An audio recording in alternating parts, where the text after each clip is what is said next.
สวัสดีค่ะวันนี้เราก็จะมาแนะนำเมนูมาม่าผัดขี้เมานะคะ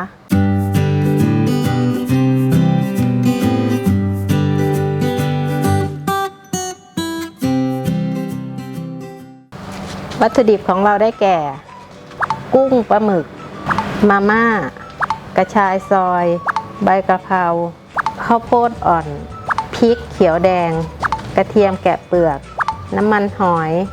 น้ำตาลทรายผงปรุงรสน้ำเปล่าและน้ำมันสำหรับผัดค่ะขั้นตอนแรกนะคะเราต้มมาม่าก่อนเลยค่ะเปิดแก๊สนะคะแล้วก็เอาหม้อใส่น้ำตั้งไฟให้เดือดค่ะระหว่างที่เรารอน้ำเดือดนะคะเราก็มาทำความสะอาดกุ้งกับปลาหมึกส่วนกุ้งนี่คือเราแกะเปลือกทำความสะอาดแล้วก็เอาเส้นดำๆข้างหลังออกนะคะ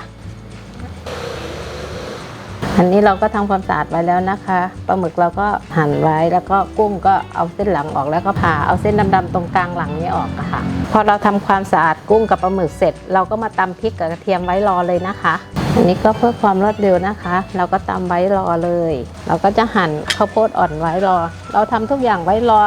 ก่อนที่น้ำจะเดือดนะคะส่วนกะเพราเราก็เด็ดเอาแต่ใบนะคะพอน้ำเริ่มเดือดเราก็ใส่มาม่าเลยนะคะมาม่านี่เราต้มสุกพอดีนะคะอย่าให้มันเส้นมันแบบอืดมากอะค่ะเส้นเริ่มนิ่มแล้วนะคะเราออกเลย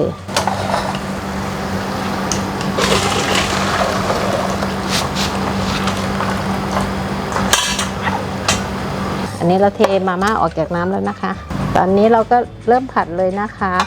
เอากระทะตั้งไฟค่ะก็ใส่น้ำมันลงไปนะคะตามด้วยพริกกระเทียมที่เราตำค่ะ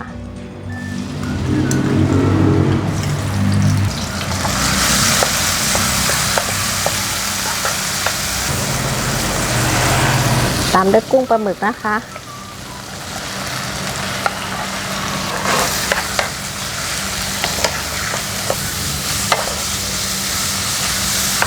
พอกุ้งกับปลาหมึกเริ่มสุกเราก็ใส่ข้าวโพดอ่อนลงไปนะคะ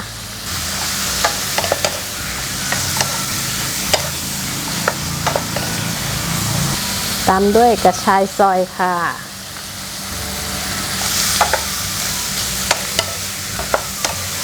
ตามด้วยมาม่านะคะยีให้เส้นแตกออกจากกันก่อนค่ะ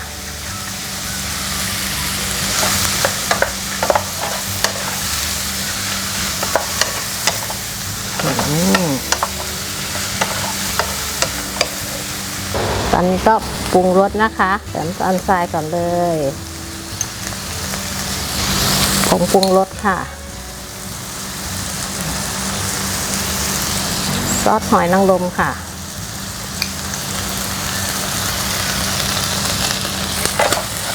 เลย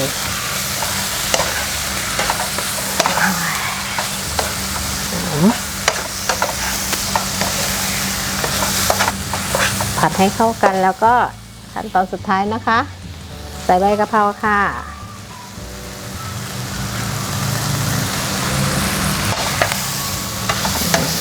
ผัดต่อไปอีกเล็กน้อยนะคะ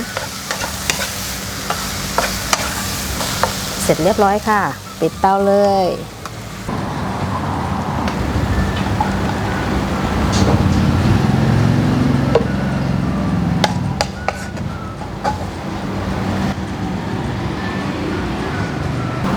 เสร็จเรียบร้อยแล้วนะคะมาม่าผัดขี้เมาค่ะ